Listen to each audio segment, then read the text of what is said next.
As BYU students, we have a lot on our plates. We're busy, so busy, learning about all the various subjects that we're studying.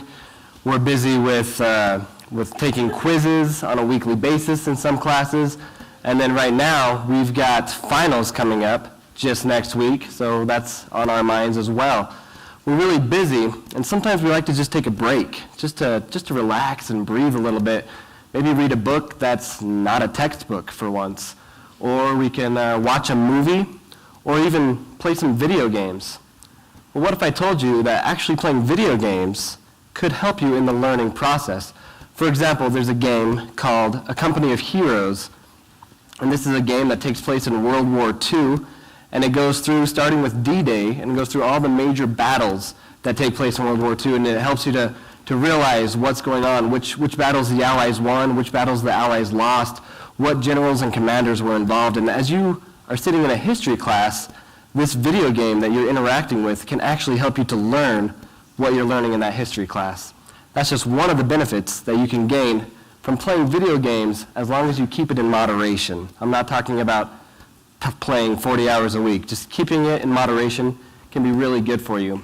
I've played a lot of video games in my day, and a lot of people have asked me questions that I had answers to, and then they ask me a second question, how did you know that? A lot of times I think about it and it comes down to, well, I found out that by playing video games. That's how I know that. And so they're great things, and we'll talk about a lot of the benefits that we can have about how video games can help you help enhance your problem-solving skills, how they can make you better working in a group and working with your team, and how the U.S. military is even using it as a training technique. And so starting with the U.S. military, here's a picture of two drone fighters. These are pilots. These are the unmanned aircraft that the U.S. military has been using a lot of lately. And you can see just how closely related this is to video games. This looks like something you could see in a gamer's living room. It's got the monitor, you got the joysticks, you got the keyboard. If you have a background playing video games, you'll be able to hop into this position a lot more easily than you would if you didn't have a background at all. And according to the Huffington Post, they just ran an article this year saying that the U.S. military has spent tens of millions of dollars improving their video game testing system. And so this is a system that they use to train their soldiers to be better and to work in groups and to simulate situations that would be difficult for them to do in a real-life situation. But here they can still simulate what it would be like in an Afghanistan territory or in some kind of different landscape or environment, and to identify different threats and problems that they would have. And that helps the soldiers to be more prepared for the battlefield when the time comes. Now, another thing that Dr. Elizabeth Vandewater, she's done a lot of research in video game and learning, and she has said in one of her published articles that video games can enhance visual spatial skills and may also improve problem-solving skills. Now, as BYU students, we need to help. We need to get better at problem-solving skills. This is an important skill to have. And one of the best games to illustrate this is none other than Zelda. Classic game. Now, in this particular part, the main character, Link here, he needs to get out of the room. That's all he really needs to do. He needs to progress in the game, but the door is not opening. So he has to figure out a way to do that. And to do that in this situation, he has to kill a spider, find a stick, light that stick on fire with that torch, and then light another torch that isn't lit. After doing all that, the door opens, he's able to progress. And this game is full of situations like that where you have to think out of the box and think, how are you going to solve this to continue forward? And that helps a lot as BYU students to help us to be better at solving our own problems, whether it's in the classroom or whether it's outside of the classroom.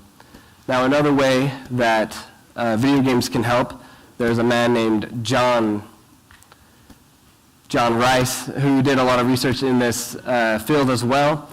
And he said that video games can actually help with teamworking abilities and working in groups of people. And that's another thing that we do a lot at BYU. We do group projects all the time. And even if we go into the real world with our careers, we'll be working with people. So this is a valuable skill. And the best game for that is a game called World of Warcraft. This game has millions of people online interacting with each other. They have quests and they have challenges that they have to accomplish. Sometimes you do it by yourself. Sometimes you do it in a group of 5. Or in this case, you do it in a group of 60. Now that takes some serious organization, that takes some really good teamworking skills, and in this case, you're going to need a leader. This doesn't just come out by itself. You need somebody to step forward and to take the initiative to put that together, organize it, and make it go forward.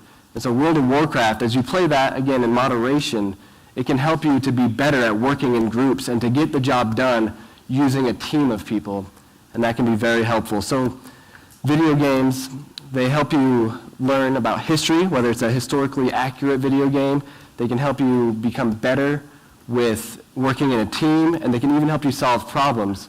So as you go out and you graduate, as many of us are this semester, or as you're taking another semester next month, remember that playing a little bit of video games could actually be good for you. Thank you.